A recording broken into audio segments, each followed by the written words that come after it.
Hey everybody, today I'm going to be bringing you a review of the newest addition to the Melt Cosmetics family, Darkroom.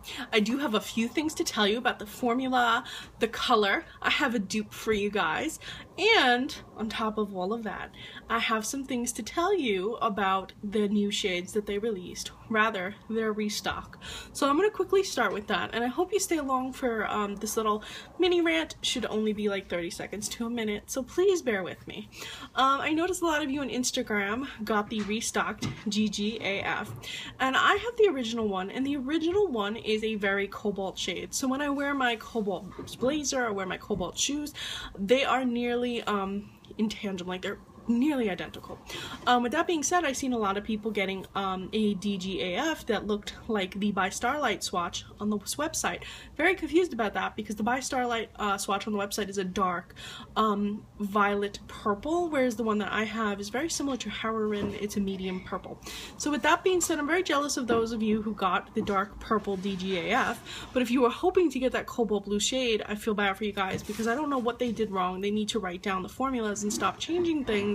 If people are buying them, and they love your products, why would you change them? Makes no sense. So hopefully you guys got your hands on Darkroom if that's the shade that you guys were after.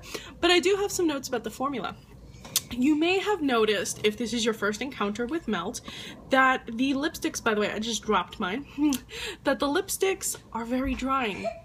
Yes, they are very drying. They're very similar to like the Ultra Mattes from MAC Cosmetic. Think Ruby Woo. Very retro, dry, not moisturizing lipsticks.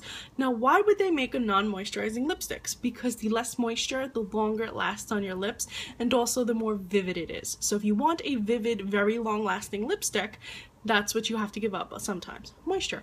Apply chapstick or lip balm or even those EOS balls, whatever, to your lips prior to application, 5 minutes prior to application, and you're gonna find yourself with a more easy to wear.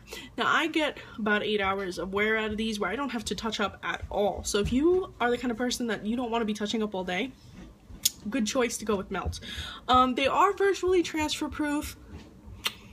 Very little transfer, as you can see, and it's on my lips. I'm not wearing concealer under it.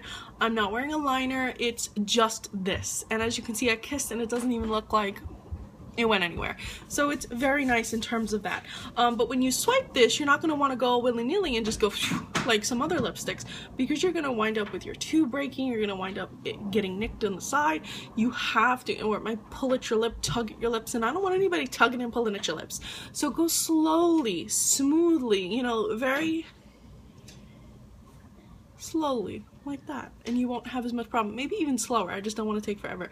So if you recall images of vintage women putting on their lipstick, they're leaned in and they're slowly swiping across, because how would the photographer have gotten that picture if they were just quickly going across? So be slow, be gentle, approach this vintagely.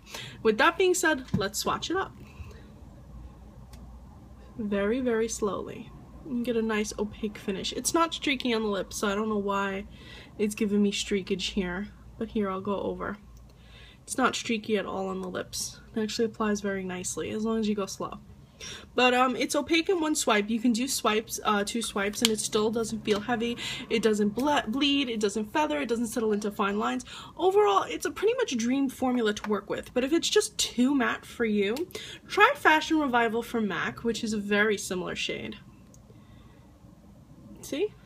Almost identical. Could you tell these two apart? Really? It doesn't look so streaky on the hand, even though it's not streaky on the lip. Okay. So really, honestly, once this is layered, it starts to look darker, but when they're layered one swipe, they're nearly identical.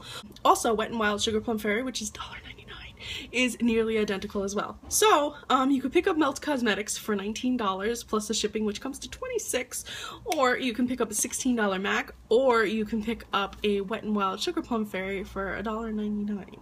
I don't have it with me in front of me, but just take my word or watch my Wet n Wild swatch video, and I'm going to try to have a swatch comparison at the end of all 3 shades so you can see exactly what I'm talking about.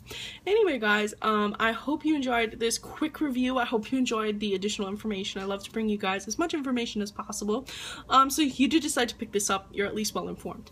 Anyway guys, thank you so much for watching. Did you pick pick up this shade? Did you pick up any of the other restock shades? Were you disappointed that you saw some differences? Or were you happy with the differences in the shades that you received compared to other past releases of these lipsticks? Anyway guys, thank you so much for watching. Please enjoy the picture swatches in comparison, and follow me on Instagram. I'm Recycled Stardust.